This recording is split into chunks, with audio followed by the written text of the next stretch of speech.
put my phone on the tripod before I started my live. Oh, there's a big old streak on the top of my head today. Gorilla style live reporting to you. Hi guys, Tracy Joy reporting for Jordan Sheridan Reports on this lovely summer Tuesday. I switched time slots with Marcus today because I have a niece's graduation this evening and I have like an hour and a half to drive to get there. But isn't it lovely? Isn't it lovely? Lots of graduations and weddings and such. But as long as we have family, that's the best thing, right? What life's about. So anyways, I want to talk today about immigration. Of course, there's so much to talk about in immigration this week again. And also an incredible progressive candidate who's running in New York. But yeah, I just wanted to mention Ty's back. If you haven't noticed, if you haven't seen Jordan's videos, Ty is back. Ty's a part of the team. So yay. Also, I'm sure you're familiar with Marcus by now. So we do our lives, Marcus and myself, on Tuesdays and Thursdays. I usually go at 5. But also I have posted recently 2 videos. I have an interview with a young girl and her mother. She has consistently tested over 40 lead levels in her blood. Now, you should be testing 0 lead levels in your blood, and anything over 6 requires the health department to come and assist you. This girl has been testing over 40, very close to chelation, where she has to get her blood cleaned. She's in the hospital all the time. So I interviewed her and her mother, and their story continues to go unheard. I guess it's not sexy enough, right? Because people like to share posts about Trump's tweets, but not about cities across the country whose children are having their lives ripped away from them, their futures, because of lead poisoning. And it's sad because yeah, I can guarantee, and I'm not trying to insult anyone who's watching at all, because thank you for your support and you guys are awesome, and we're in this together. But I can guarantee you, if I posted a video about Trump's tweets or something about Trump and some kind of garbage that's a little sexier than lead poisoning, it would get a lot more views and a lot more shares, unfortunately. But when I have an interview with a young girl and a mother who explains her actual struggles and how their lives are being destroyed by corrupt politicians, it's sort of like a few crickets. Not all crickets, but a few crickets. And that's disheartening. And I've been trying to raise awareness to the lead poisoning and all the environmental poisoning in Buffalo, New York for a few years. And it's been a struggle. And it's not like for myself on social media, I don't have the followers. But the minute I rant about Trump, I'm sorry, but I get like shitloads of shares and comments. And I guess it's just human nature, but I don't know, if we really want to fix the real problems in this country, we have to start caring about the real problems in this country. Not to say Trump is not one, but Jesus, please. Also, I went to Juneteenth in Buffalo, New York, and I witnessed police violence firsthand. So we have some real shitty footage. Apologies. Of the police actually taking down this innocent man, and in some comments from people community members who watched that. And please watch that and share that, because that to me is the real meat and potatoes to me of what I do. Getting community members to talk about their struggles and the real problems that are going unaddressed in this country, that go police violence is not exactly unaddressed, is it, anymore? So that's wonderful. We're bringing light to that.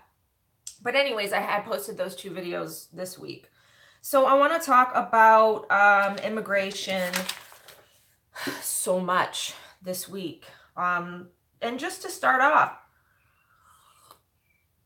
because I know I get shot down immediately when I talk about anything by Trump supporters with the old Obama line.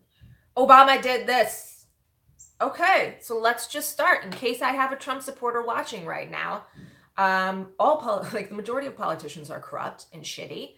the majority of politicians have done really horrible, inhumane things. Yes, you're right. And Obama did separate children from their families, but I will tell you what, not nearly as much as Trump. And I can read the stats on that. And the bottom line is because Trump's getting paid. And the more detention centers that they have, the more that actually private prison companies are making, right? Connect the dots. So I'm going to talk about the connection between following the money at the very end, but that's just, it's incredible what I discovered. But to start right off the top, the Associated Press reported nearly 2,000 children have been separated from their parents since April 19th alone. And that's just what they're reporting and what they know. You know, it's got to be a lot more. The New York Times reported some parents have been deported without their children with them and have no information whatsoever on where their children are. Can we just think about that for a minute? How fucking inhumane that is? Sorry. That is absurd. Parents are being deported back to their country without their children, and their children are still here, and they can't do anything about it. That is inhumane. That is, I can't even think of the word. Also, they are building a baby jail in, it's Houston, in Houston, Texas. They are in the works of making a baby jail in Houston, Texas right now.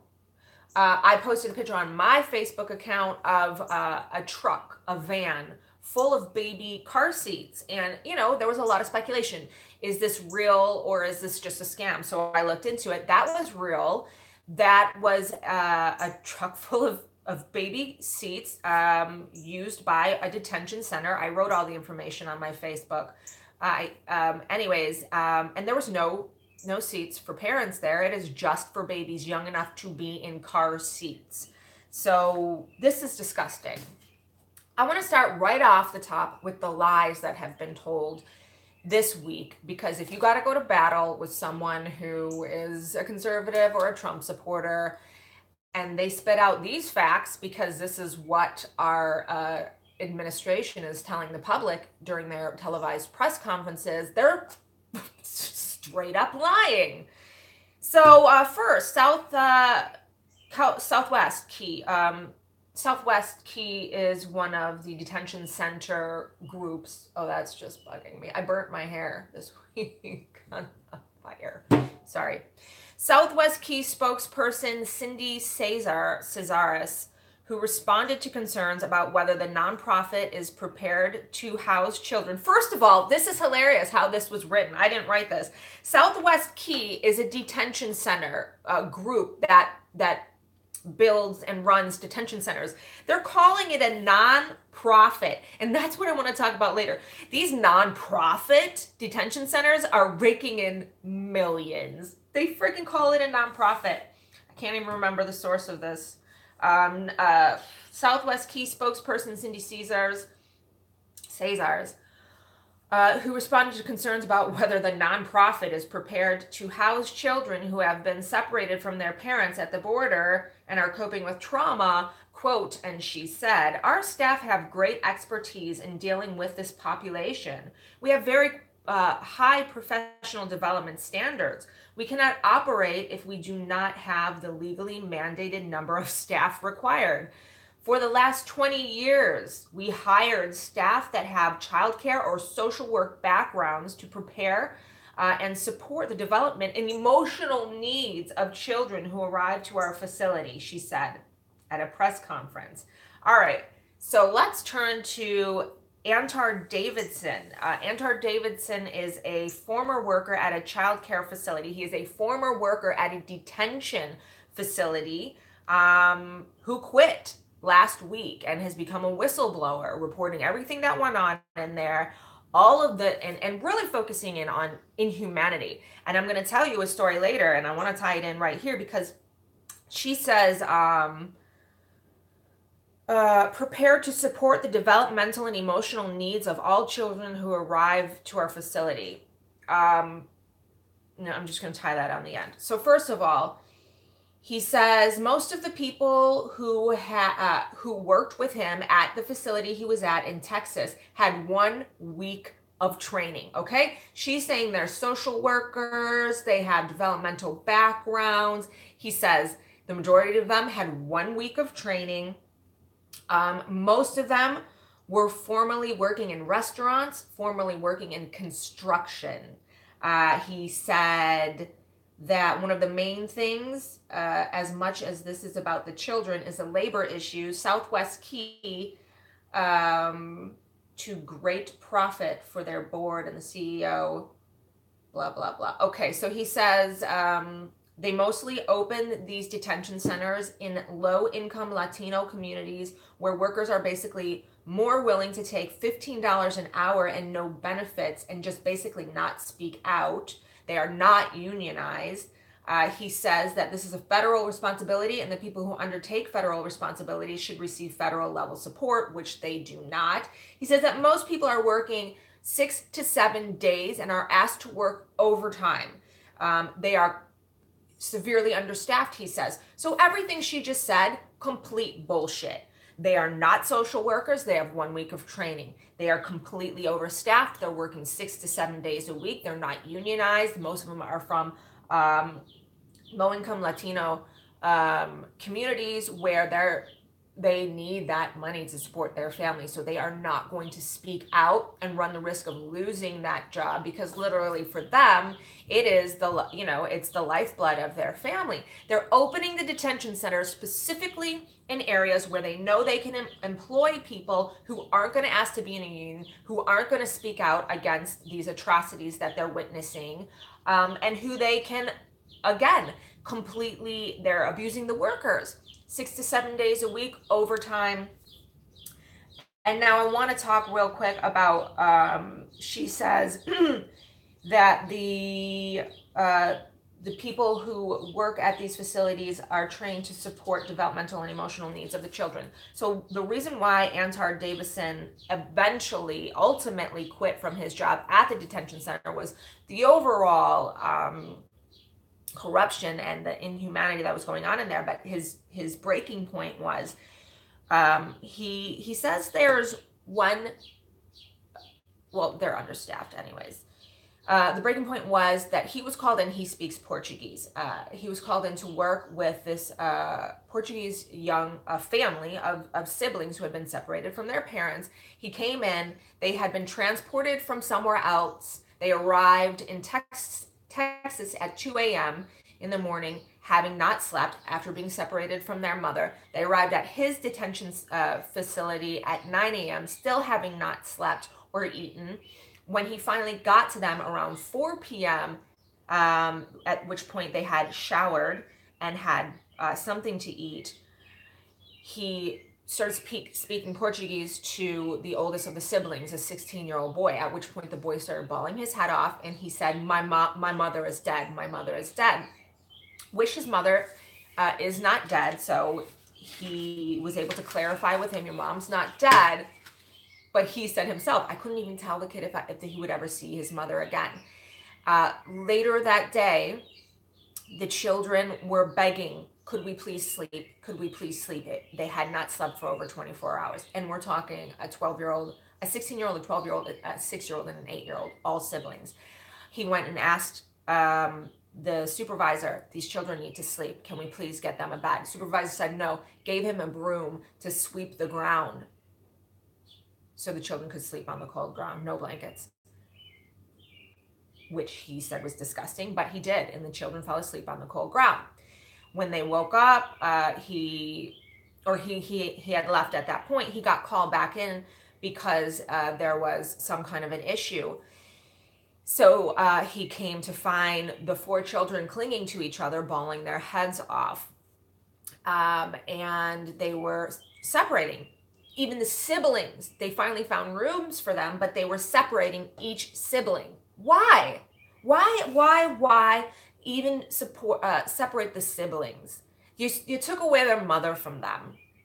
Now you're taking away their 16-year-old brother who is taking on the father figure, told Antar Davidson, he told him, I'm trying to keep my siblings calm, but how can I when I can't stop crying? So they were hugging, and the person at the detention center told Antar Davidson, tell them to stop hugging. There, no hugging. I'm not lying to you. This was an interview he did. I'm sure you can find it anywhere. He said that they made the children stop hugging, and there is the supervisor told him there's a no hugging rule at this facility. He wouldn't do it. So the supervisor made him. He said at that point, the 16-year-old boy looked at him in disbelief and said, why? And they separated the children, put them all in separate rooms. Children were screaming and crying, and he quit. So now he is a whistleblower, and he's just, spilling the beans everywhere. Hi, James. Yes, it is pure evil. It is absolute. I mean, you're right. Oh, I didn't catch your name. There are no other words. This is not politics. This is not professional. This is literally pure evil. Why would you, after all of it, just the fine, minute details of not letting them hug and separating the siblings into different rooms, you've gone too far. You've gone too far. The whole thing is too far. Second lie. Trump went on a xenophobic Twitter rant Monday about migration into Europe, tweeting, Trump is continuing to defend the administration's practice of forcibly separating immigrant children from their parents on the border. This is what Trump said. The crime in Germany is way up. Big mistake made all over Europe in allowing millions of people in who are strongly and violently changed their culture. And so that's what Trump said, right? Crime is way up in Germany. Here's the truth. Germany recently recorded its lowest crime rate since 1992. Why in the shit can this man and his administration just say, hey, we have unicorns at the White House. We have unicorns at the White House, and we get chocolate milk from them. We give all the chocolate milk to the children in Syria. And then the children in Syria, that's the shit, man. If Trump said that, hands up, how many people think that his followers would believe that? Honest to God. So yeah, Trump also tweeted, we don't want what is happening with immigration in Europe to happen with us. No, we want children to be forcibly separated from their parents so that politicians and private prisons can make more money. That's what it is. Another lie. Homeland Security Kristen Nielsen began a White House press briefing during which she repeatedly lied by claiming only congressional action could stop the practice of separating children and parents. That's not true. That is absolutely not true. Trump can stop it. His administration can stop it. One last lie. Trump says it isn't his fault that they're separating children from parents, that it's the Democrats' fault. Untrue. Jeff Sessions explicitly made the announcement of zero tolerance. This zero tolerance policy is from the Trump administration, has nothing to do with Democrats, and they can stop it anytime they want. Real quick, I want to throw this in before we get to the nitty-gritty on who's profiting from this immigration policy. Microsoft, people are banning Microsoft. Why? Because of a collaboration with ICE. So Microsoft is facing threats of a boycott over its collaboration with ICE, the Immigration and Custom Enforcement Agency. Over the weekend, a blog post from January resurfaced in which Microsoft said it is proud to support ICE and that Microsoft's technology can help the agency accelerate facial recognition and identification. Thanks, Microsoft. You pieces of, you want to get paid, huh? Coming out, trying to lend a hand on this. So they had a huge backlash, right? Huge backlash online, lots of outrage all over social media. People are posting boycott Microsoft, boycott Microsoft. So Microsoft comes out with their tail between their legs.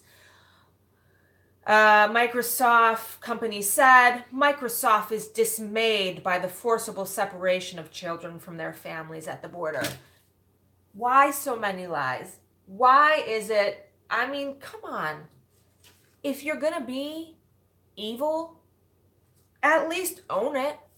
I mean, if you're going to come out and say that you're proud of ICE and you want to actually give them help with your technology to accelerate facial recognition, and you know that's on the records, why are you going to come out later and say that that you're dismayed? Because I guess because people are idiots. I guess because people forget or don't know, and because you want money. I don't know if you heard the audio on this, but look for it. And I can't play audio right now. I mean, I guess I could have tried, but maybe we can put it in when we edit this video. But ProPublica released an audio of separated children sobbing, mama and papi.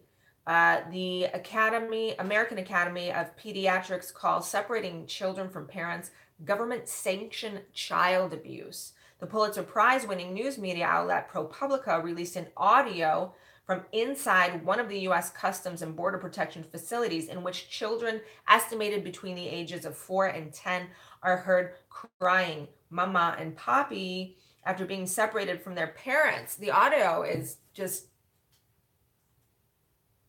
it's so sad. And the children are bawling their heads off and just crying for their parents. And then you hear a Border Patrol officer in the background saying in Spanish, well, we have an orchestra here. What's missing is a conductor. So that goes to show they're being treated like animals. They're being treated like less than humans. And somehow, some way, these Border Patrol agents who are in charge of taking care of the children, while the children are bawling and crying and suffering, they're not having any compassion for the children at all. They're laughing and joking about the children crying. So I'm not going to say this is Auschwitz, okay? But I'm definitely drawing comparisons, and I did this before, that this is how something like Auschwitz began, where somehow, some way, a leader made people, men and women who have families of their own, look at a different group of people as not humans anymore, and no longer have compassion for them, no longer care about their suffering. And that's absolutely the message you got from this audio tape. So if you want to look that up, it's on ProPublica. All right, so let's talk about following the money, which we don't really hear a lot about. And I thought about this because I was listening to the interview with Antar Davidson, who I said before used to work in a detention facility and quit this week and is now a whistleblower and just spilling the beans on the inhumanity. But he had said in one of his interviews, follow the money. And he had mentioned that the CEO of where the detention center where he worked was making over $1 million a year. So I followed the money. So Antar Davidson had said, or he worked at Estrella del Norte shelter in Tucson, Arizona. He said that the CEO, Dr. Juan Sanchez, makes $1 million plus between him and his wife in federal tax dollars. He said, follow the money. There will be millions made in various people's hands from Trump's zero tolerance immigration policy. And I think that's what's perhaps most insidious about this. This is an organization that presents itself as doing humanitarian deeds and says it is a non-for-profit, which is what I read earlier in that article, and this and that. This is a federal level responsibility they're taking on at great cost, and you need to do it right. It's not something that you should laud yourself, especially if you're making a lot of money. Again, follow the money. There's a lot of money being made. The CEO of my detention center alone made $1 million already from this detention center, which just opened. So,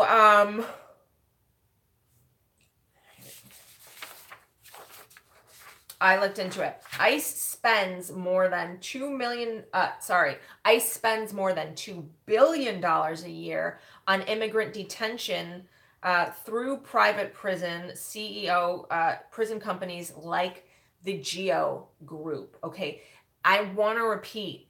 All of a sudden, we're finding out private prison companies are involved in these detention centers. The GEO Group is involved in these detention centers. Well, there you go. What was this all about? Was this about keeping the country safe from bad hombres and rapists and drug dealers? No. It's the same as why people are being arrested for non-violent crimes and have life sentences, because it's the prison industrial complex that the private prison group, GEO Group, made more than $2 billion a year on immigration detention centers. And now that is increasing so far by 30% with the new immigration policy. ICE and the U.S. Marshals Service pay GEO Group $32 million. Okay, so that was, the GEO Group, $32 million so far this year to house, feed, and provide medical care for 1,000 detainees.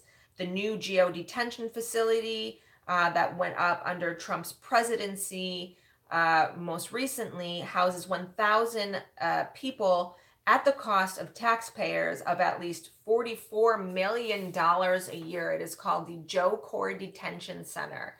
So look at that. First of all, the GEO Group made $32 million this year.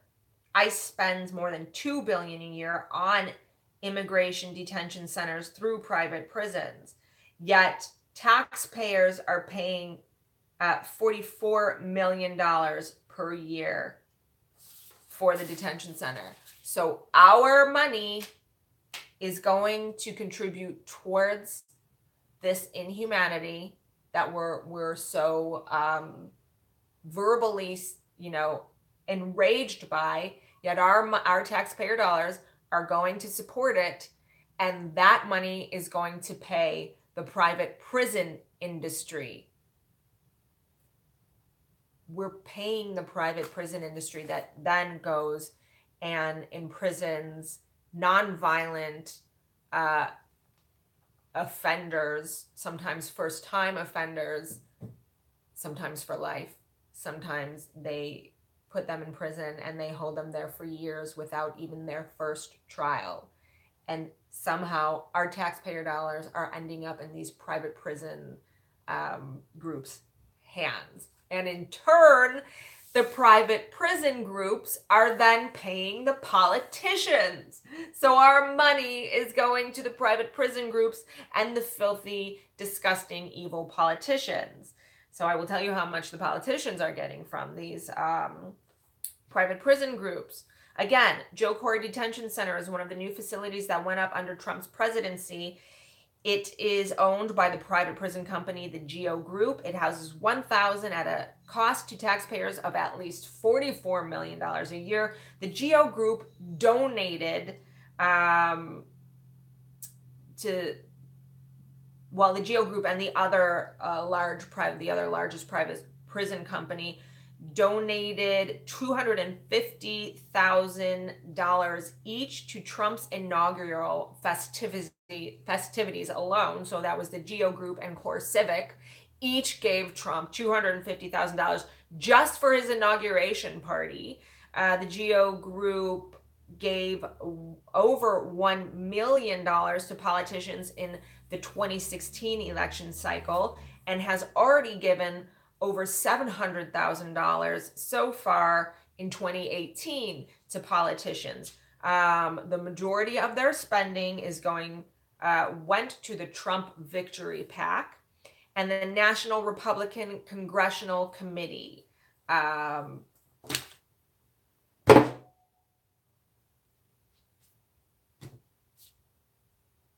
you go. So, people say that this push for the wall and the push for the detention centers is because Trump's racist or he's evil, which I believe he is both. But first and foremost, what rules in Trump land and shitty-ass politician land is money. And there we have the circle. We have the detention facilities getting paid to house immigrants. We have way more detention facilities being built right now. We have the detention facilities then paying the private prison companies who are paying the politicians, and we are getting charged through our taxes for all of this.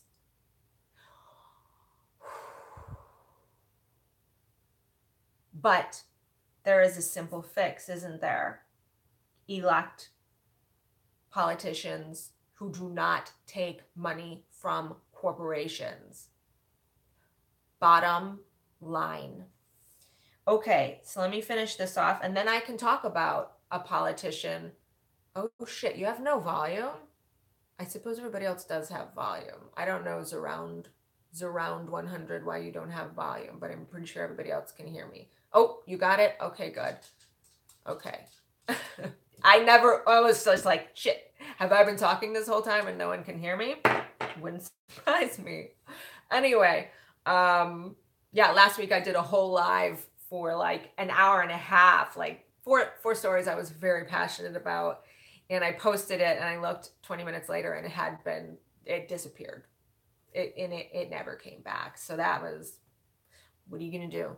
So anyways, let's just talk real quick and finish this off. Human rights groups, including Human Rights First, Human Rights Watch, Detention Watch Network, and Inter-American Commission on Human Rights have compiled reports of medical neglect and deaths in custody. They claim corporations skimp on detainee care in order to maximize their profits. So again, we're going to look at these freaking detention centers are making money for these rich private prison companies and these freaking politicians, and they're literally even taking the money that they are allocated for the detainees, and they're skimping and cutting corners on everything from food to medical supplies just so they can maximize their profits. And this has been recorded and reported, like I just said, all of those groups. Again, they claim corporations skimp on detainee care in order to maximize profits. Quote, I don't get the impression that the Trump administration has any interest in implementing new detention reforms. If anything, it looks like they may be eliminating some safeguards, says Kevin Landy, who was the director of the Office of Policy and Planning at ICE for 6 years. Now, this is a former ICE worker who has come out and publicly spoken out about the situation because it has gotten so out of hand. Now, he said that in the past, it was borderline that these people were not getting the attention they needed, just basics like food, medical, and beds and blankets. But he says at this point, it is bare bones, and it is so obvious that they're stripping any kind of things that they had for the detainees. But someone else had brought up the whistleblower that I spoke about earlier. He said, like, they're treating these children like they're prisoners as opposed to, acclimating them into the country or teaching them usable skills, which they're supposed to be. He was hired to be a teacher at the detention center. That's what his job was. That's why he took that job, because he was working with children in the past and he thought he could do something good in there. When he got in there, he kept saying, when am I going to teach these children? When I have a class today at 4, I'm supposed to be doing that class. Yet you want me to go over here and tell the children who are crying to stop hugging each other. And he found that they had no interest in using him for what he was meant to be, and that was a teacher to the children. And that is not happening in these detention centers. In these detention centers, these 6-year-olds, 8-year-olds, 12-year-olds are being treated like animals. Not even allowed to sleep, these children that he was talking about. I believe contractors save a lot of money by using detainee labor because they're performing work that would otherwise have to be performed by paid employees, Landy says. That work includes cooking and cleaning the facility. So now we're having them taking these detainees and using them forced labor within the facility. They're doing the jobs instead of hiring other people. They're severely understaffed, and they're actually taking the detainees and they're making them cook and clean the facilities. No wonder they're not letting people into the facilities to see what's going on. No wonder they stopped Senator Merkley, which I reported on last week. Democrat Senator Merkley tried to go into the ICE detention center, and they wouldn't let him in, and they called the cops on him. Well, no wonder. They're using the children to cook and clean. And this is coming from a former ICE employee. So Douglas Menevar was an ICE detainee. Menevar said he was forced to work for $1 a day. So this is an adult. Menevar says he was raped in his cell, and he reported it to the medical staff, and they mocked him. So he has now been released, and the ACLU is helping him to sue. He was raped, and this story, he's not letting it go. This is legitimate. He's taking it to court, and he said his story is not rare about, he was being forced to work, and he was raped while being held in the detention center. And he was there for 3 years. The 2 largest private corporations. Okay, I already said that. One last. Let's just talk about the Obama administration real quick, because I know if you are like me and you vocally go out and you speak about this, especially to people who think that these detention centers are fine and dandy, you're going to get the Obama argument. Okay, so the Obama administration took the extraordinary steps of phasing out contracts with private prisons that house immigrants convicted of crimes committed in the U.S. The Justice Department found these prisons fall short on safety and security and are no cheaper than those run by the federal government. So during the Obama administration, he did phase out contracts with private prisons to house the immigrants. And as soon as Trump stepped in, those contracts went back into work. So since Trump took office, the Bureau of Prisons has restored those contracts. Of course they have. And I hear all the time, Trump's a businessman. He's a businessman. That's why I voted for him. He's a businessman. Clearly he is, because everything he does is not for the people. It's not for his base. It's not for the people who voted for him. It's for the bottom line of how can he profit from this, and how can the people who have given him money profit from it. That's all his presidency is about. That is all it is about. And he's not doing anything good for anybody, okay? He's not bringing back jobs. The people at Carrier plant that he told every time he had a rally, he would talk about how he saved the jobs at the carrier plant from going to Mexico. Guess what? They all lost their jobs. They're going to Mexico. So these things aren't reported, and his base doesn't hear about them. So he actually has a higher approval rate right now than any president, I think, since like 1962. But from his base, is higher than it's ever been. So his base, I'm sorry, they're not paying attention to what's going on. I believe they are, as he says, more like fans or a cult than people who logically, look at the issues and the policies and care about this country. I think it's more of a Republican versus Democrat fight to the death kind of thing that's going on right now. And as Trump said, he can go in the middle of Times Square and shoot an old lady and his base would still love him. And he said that. So let's end this on a happy note. 40 minutes. Oh my gosh. Oh shoot. I have to go to a graduation. Progressive Alexandria Ocasio-Cortez is incredible. I don't know if you've heard about her. Please Google her, watch her video. She has an incredible video on her website, which that video really, she made a video explaining who she is and why she's getting into politics. And that is the video that really put her in the spotlight to begin with. That video went viral. She is running for New York Rep. She's challenging New York Rep. Joe Crowley in next week's primary. So Move On, the United States' largest online progressive organization, has broken with House Democrat leadership and endorsed Alexandria Ocasio-Cortez, who is challenging New York Congress member Joe Crowley. This is great because Crowley is a corporate Dem who likes to call himself progressive. And if you go watch the debate that they just had, you will see him squirm. He is no progressive at all. So Ocasio-Cortez is 28-year-old. She was an educator, or if you want to know sort of like really what this is about, that just says it all. A beautiful moment from a debate Crowley on New York One that Ocasio-Cortez called for the abolition of ICE. And this is how it went, since I cannot play the audio or video right now. Joe Crowley said, "This government is separating children from their mothers.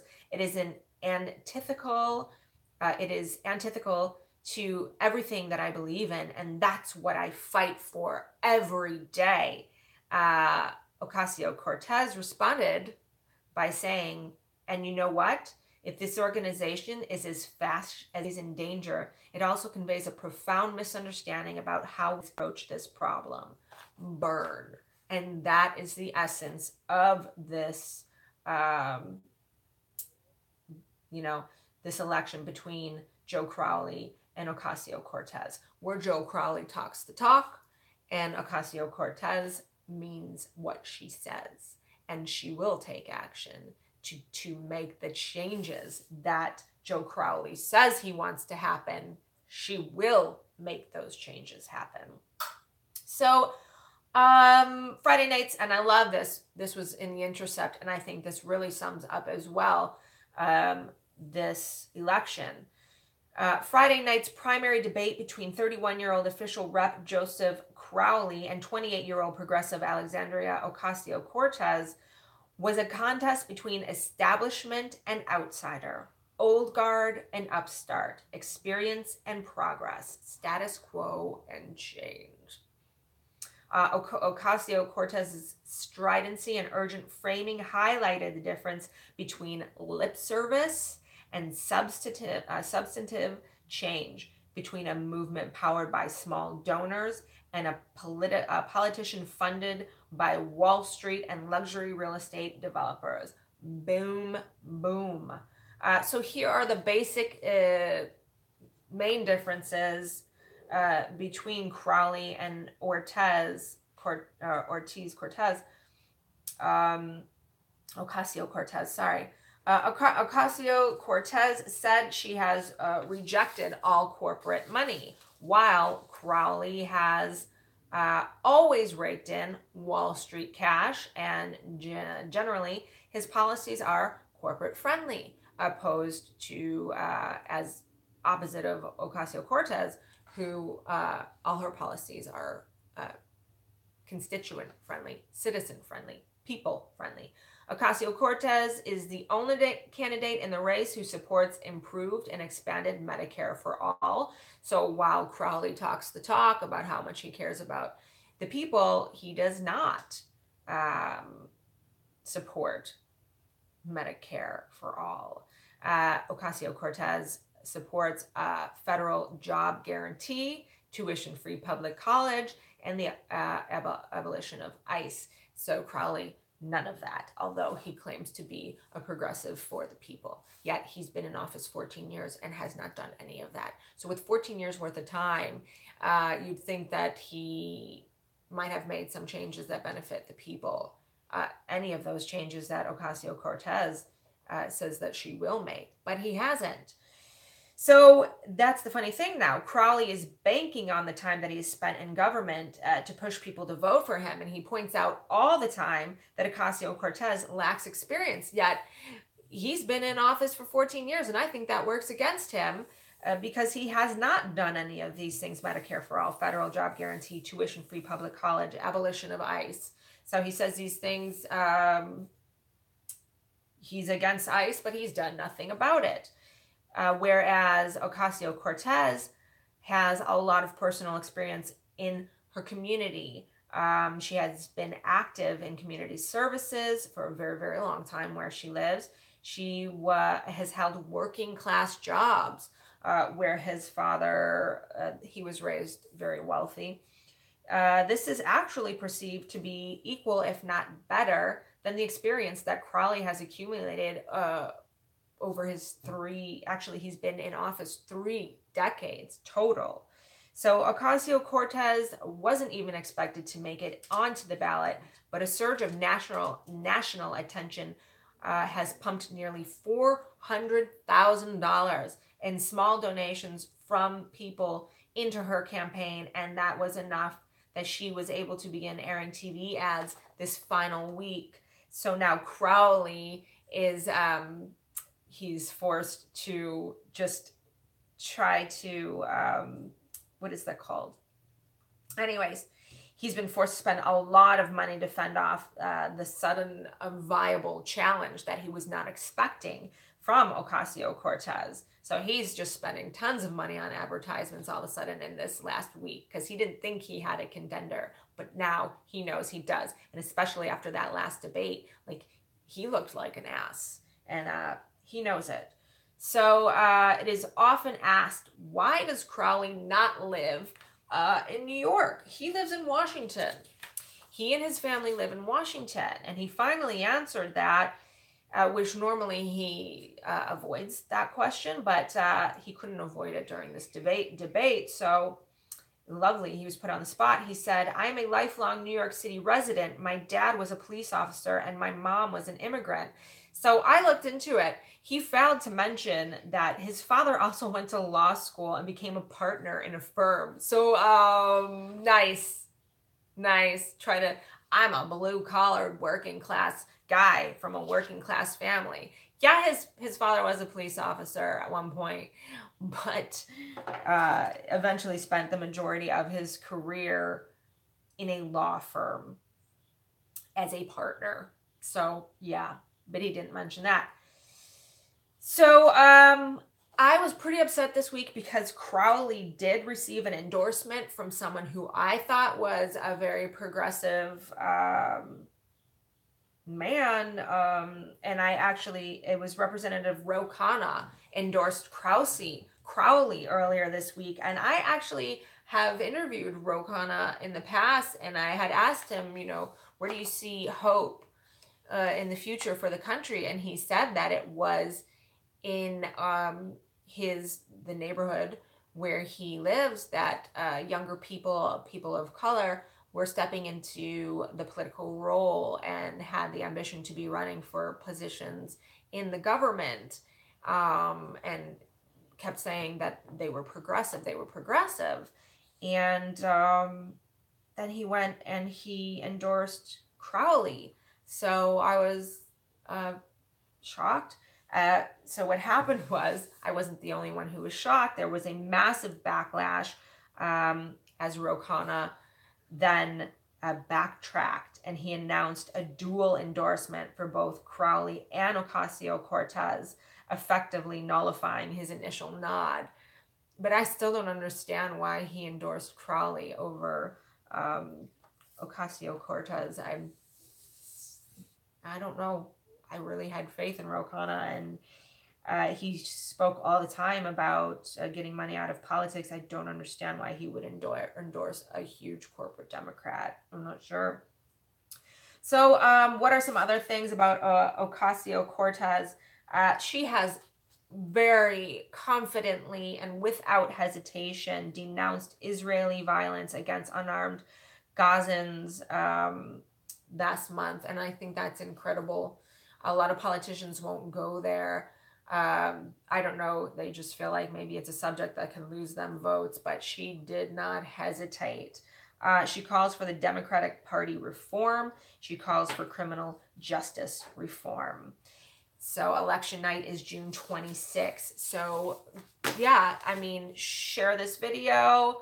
We'll cut this up into 2 smaller videos where we can highlight her, share that. Go to her website, share her the video that originally went viral. Take a look at it. It's amazing. She is a truly progressive woman candidate who cares about the people. And, you know, we need to get Crowley out of there because, as I said, we have to get corporate politicians be them,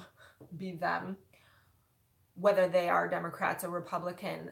That is the only way that we're going to stop the atrocities that are happening in this country. And that just runs the gamut from, you know, pushing fossil fuels that will eventually cause so much extreme climate change that we're going to have wars over land and water. These aren't small issues, but they all start with policies and politicians. And if those politicians are puppets of the fossil fuel industry, I'm not being extreme here, we are looking at the destruction of man friggin' kind. And unfortunately, all the beautiful little innocent brothers and sisters who live on the planet with us, whether they be 4-legged or have wings, they're all paying the price too. And these politicians don't give 2 shits. You know, Trump says all the time that global warming and climate change are not real, yet why did he put up those huge walls around his golf course in Ireland that is literally sliding into the water right now? He knows exactly what's happening. I don't really know why they're not concerned for the future of their own children, but I guess it just boils down to the fact that they are so blinded by power and money, like King Midas, right? He turned his own daughter gold. Don't give a shit. So we need to stop these corporate politicians left and right. Get rid of them. And like we know, most of these really amazing new progressive politicians don't have the same kind of funding as the corporate politicians who are taking money from Wall Street donors. So it's up to us to share the information about them. That's the only way we're going to change what's happening, not only in this country, but in this world. And the policies in this country affect more than just Americans. I mean, how many thousands of people have died in Syria alone from US-backed airstrikes? Okay, I'm talking elderly people. It really doesn't matter. A person is a person and all life is precious, but we're talking innocent civilians and children are being wiped out with these drone-led airstrikes that are, you know, US-backed airstrikes. That is deaths. They are well into the thousands at this point, since Trump has become president. And yes, they were happening before he became president, but they're a lot worse now. But my point is that leader and his policies are causing the death of thousands of innocent people halfway around the world. So the elections here affect the entire planet. And that's our responsibility to fight as hard as we can right now to get the politicians into power who will care about the people and care about the environment. So, yes, thank you very much for joining me today. Marcus is going to be up next. And as I said, it was very exciting news to know that Ty is back. So thanks for all your support, and I will see you Thursday. Please check out my video that I posted with the police brutality from Juneteenth in Buffalo, and share that because those people deserve a voice that wasn't on the news. That's going to go unheard. Luckily, we were there. We taped it. There are interviews. Let's just give them the voice and the spotlight. Just share it on social media. And as well, that young girl who has incredibly high lead levels, the video I posted, my interview with her and her mother, basically her mother, but she deserves a voice. And if all we have to do is press a share button and post it on Twitter or Facebook to just, who knows who's going to watch it, but it's better than no one knowing what's happening. We have to raise awareness about these issues because they affect people all over the country, and until we put them on the radar, no one's going to, these children are going to continue to suffer, or police violence will continue to happen at all levels. And it's not just police violence. The people in that community where this man was attacked at the Juneteenth festival, what message, it was in front of children. What message does this send to the community members? It sends the community the message that you can be standing watching a children's talent contest, which is what this man was doing, and be maced in the face for nothing, because that's exactly what happened. And the police are not being held accountable for it. Nothing happened to those cops. This man was minding his own business. I saw it with my own eyes. Maced in the face, took down on the ground, took to the station. They let him go later because he didn't do anything wrong. No one faced any ramifications for this. No cops did. Yet the children on the stage who were doing the talent contest, and all the community was screaming, like you can hear it in the video, and crying. And that is oppression, because not only was this man violated, but the community gets the idea that the police can do whatever they want to us and nothing will happen to them. That's oppression. And these poor children watched this happen, and they have to grow up with that in their mind. So anyways, share, and thanks for joining me today. Stay tuned for Marcus. I'll see you Thursday. Unless I take off work and come back Wednesday. Actually, I would say I'm going to, but then I realized I need money.